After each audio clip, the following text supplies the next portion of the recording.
Could Indigenous tribes finally get justice from TigerSwan, the private surveillance company hired to infiltrate Standing Rock? And what does it mean for activists across the country? I'm Yoonj Kim, and this is MTV News Need to Know.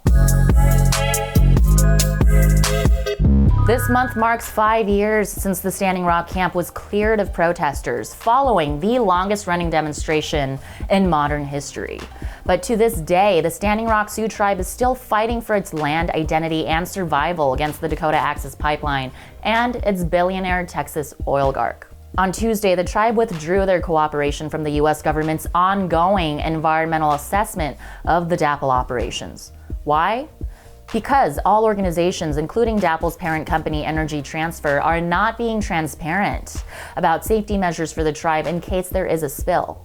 And the tribe's refusal to cooperate with the process comes as more details about the illegal actions taken against Indigenous water protectors and activists could be revealed.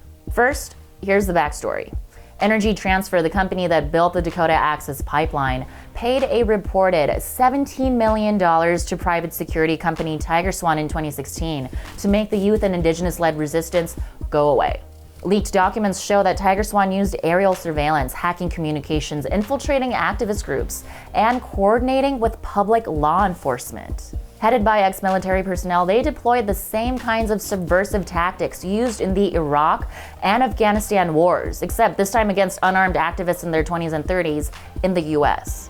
Internal documents leaked to The Intercept show that TigerSwan approached the water protectors as, quote, an ideologically driven insurgency with a strong religious component, aligning them with religious extremists instead of environmental activists. One internal document stated that TigerSwan's counterinsurgency approach to the problem set is to identify and break down the activist network. These attitudes and tactics made it extremely dangerous for those, including myself, exercising the rights to protest and freedom of the press. It led to mass casualty incidents involving bone fractures, hypothermia, and internal damages at the front line. Energy Transfer itself is being accused of other crimes, many in this week alone. On the same day the tribe pulled their cooperation, the company allegedly gouged energy prices ahead of the winter storm in Texas that could price thousands out of fuel in the cold. And in Pittsburgh, it was slapped with 9 counts of environmental crimes over the Revolution pipeline that exploded in 2018. And these are just some of the disastrous actions Energy Transfer has taken since it was founded in 1996 by Texan billionaire Kelsey Warren, who heads the company to this day. And currently, The Intercept is in legal proceedings with TigerSwan to hand over even more documents, while Energy Transfer is pouring money into fighting these disclosures and independent journalism by hiring a lawyer formerly employed by Trump. The private security industry has been steadily growing even through the pandemic and has become a multi-billion-dollar industry, which could understandably cause concern. Largely made up of people with military roots, these companies can be hired for a wide range of duties, from bouncing parties to surveilling pop superstars, as long as you can afford the massive price tag. These companies have even had roles in some recent high-profile cases. Last year's Controlling Britney Spears documentary revealed that the singer's management team hired Black Box, a private security company which allegedly used illegal tactics to control her, including putting listening devices in her bedroom.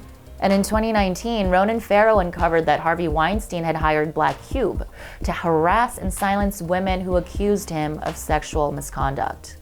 These private surveillance groups have little oversight, often operating secretly in gray areas of the law. And it's often how the powerful skirt around getting in trouble by silencing their victims. As these cases show, it's hard enough to reveal when companies are acting outside of the law when the victims are rich and famous. It's an even steeper uphill battle when the targets are young, poor, or marginalized, creating a chilling effect throughout civil society. So this legal battle between The Intercept and Energy Transfer is ultimately a battle for the rights of the Standing Rock Sioux tribe and climate activists who took on big oil directly. The Standing Rock movement is still ongoing, it's just the front lines look different.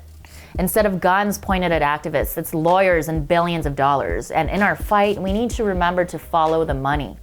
It's the next phase of the climate struggle that many of us don't see, but it's just as important. I'm Yoonj Kim, and that's what you need to know.